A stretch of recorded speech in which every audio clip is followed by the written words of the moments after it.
Disorders of respiratory system. तो सबसे पहला है अस्थमा।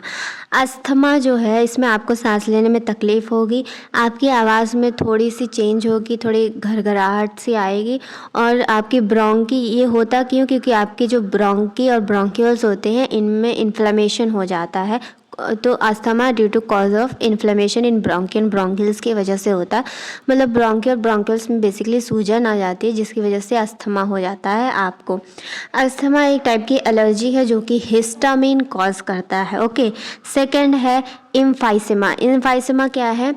क्रॉनिक डिसऑर्डर है जिनमें जो एल्वियोलर का वॉल होती है, एल्वियोलर वॉल होती है वो डैमेज हो जाती है। ठीक है, एल्वियोलर वॉल डैमेज हो जाती है तो जिसकी वजह से जो रेस्पिरेटरी सरफेस होता है वो डिक्रीज़ हो जाता है और जब डिक्रीज़ होगा तो आपको पता है आपको सांस लेने में तकलीफ़ होगी।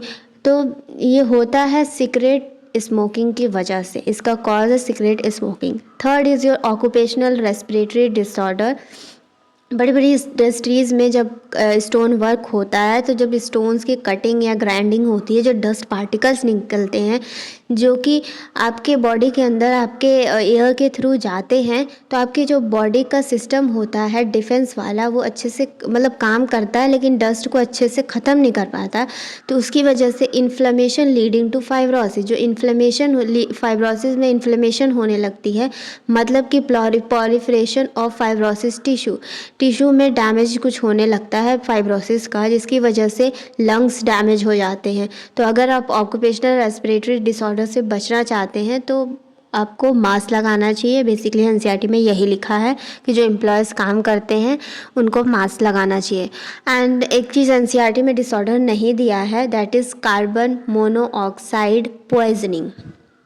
ये होता है इनकम्प्लीट कंबशन ऑफ कार्बन, कि जो कार्बन का इनकम्प्लीट कंबशन जब आपके अंदर जाता है तो आपके हीमोग्लोबिन से मिलकर कार्बोक्सी हीमोग्लोबिन बन जाता है।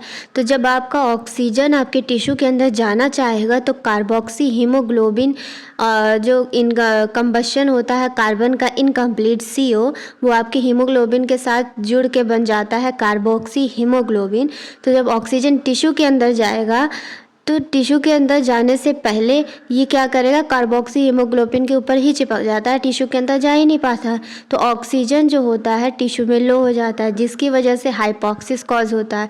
हाइपोक्सिस अगर होगा तो आपको सफोकेशन होगी। सफोकेशन मतलब एस्फेक्सिएशन। और अगर एक्सफेक्सिएशन जो है ये एक डिसऑर्डर है जिसकी वजह से आपकी डेथ भी हो सकती है। जब आपको सफोकेशन होगा, प्रॉपर ऑक्सीजन आपकी बॉडी में नहीं पहुंचेगा तो बेसिकली आपके जो बॉडी के ऑर्गन्स है वो अच्छे से काम नहीं कर पाएंगे बिकॉज ऑक्सीजन ही रिक्वायर्ड होता है।